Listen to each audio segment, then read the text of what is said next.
McDonald's, vulgarisation des sciences et overdose du coronavirus, bienvenue dans ce nouvel épisode du Flush News du 24 avril 2020. La com maladroite de McDo. Une quarantaine de restos McDo ont réouvert leur service de drive et livraison à domicile et l'info n'est pas passée inaperçue. Des influenceurs ont posté vidéos et selfies avec leurs commandes de burgers sur les réseaux sociaux pour l'occasion. Cette communication n'est pas du tout passée auprès des internautes. Pour certains, c'est de la pub déguisée complètement inappropriée. Pour d'autres, inciter ses clients à se déplacer en pleine période de confinement, c'est faire preuve d'un manque total de responsabilité et être déconnecté de la réalité. Est-ce qu'engloutir un Big Mac en plein coronavirus est essentiel?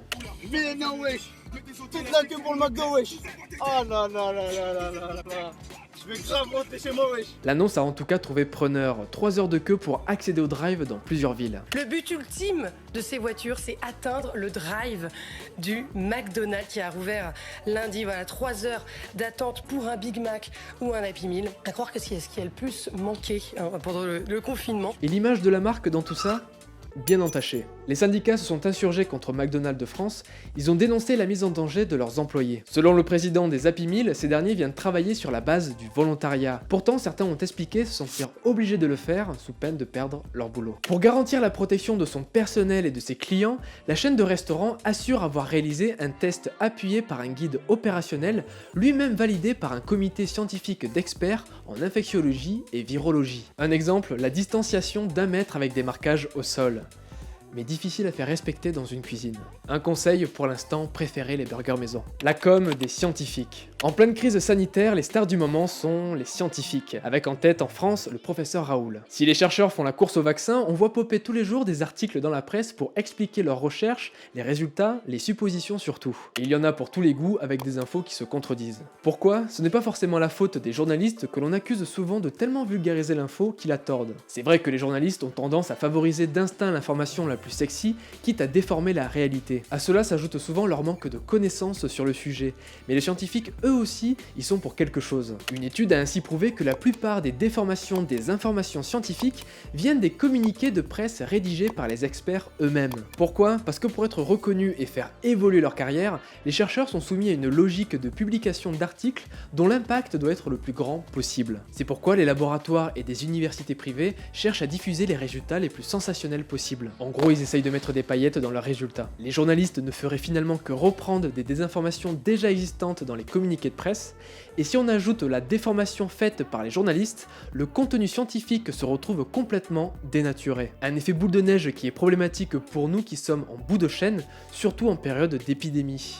Soyez prudents sur les articles que vous lisez. Les médias sont-ils boulimiques du coronavirus? Dans les médias justement, ça fait plus d'1 mois que les chaînes de télé tournent en boucle avec leurs éditions spéciales. Pourtant une édition spéciale c'est un peu un hors-série, c'est une fois de temps en temps non? Alors pourquoi les médias ne parlent-ils que du coronavirus et du confinement? D'abord parce que nous vivons dans une période assez spéciale. Enfermés chez nous, le seul moyen d'être informés sont les médias, et on a vraiment besoin d'être tenu au courant. Ça répond aussi à la loi de proximité, ou du mort kilométrique. Un mort en France ne touchera plus que 3 morts en Asie. Si la plupart des médias font cela, c'est qu'ils estiment que ce qui se passe tout près intéresse plus leurs lecteurs et spectateurs que ce qui se passe loin.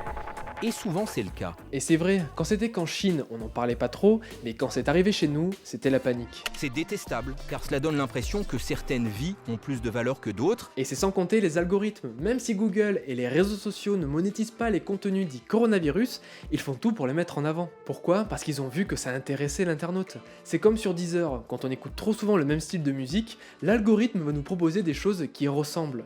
C'est le serpent qui se mord la queue. Mais leur rôle, c'est aussi d'intéresser les gens à ce qui se passe plus loin de chez eux, élargir leur horizon. Surtout qu'un événement lointain peut avoir des conséquences dans le monde entier. Il ne se passe rien d'autre dans le monde? Toujours les guerres, un incendie à Tchernobyl et même le plus gros attentat au Canada, mais c'est quasi passé inaperçu. C'est un phénomène que l'on voit souvent lorsqu'il y a un événement important comme la mort d'une célébrité, cette information est tellement forte qu'elle occulte toutes les autres. Outre ça, avec la moitié de la population confinée, le monde tourne au ralenti. Plus de sport, plus d'événements culturels, les journalistes pigistes sont eux aussi au chômage partiel, les médias finissent par tourner en rond et les Français se lassent. Vous vous informez toujours autant, vous, qu'au début du confinement?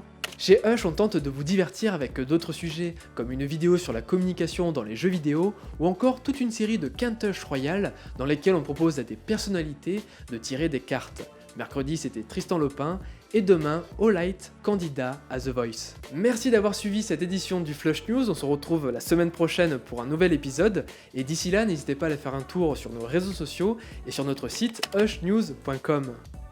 Ciao.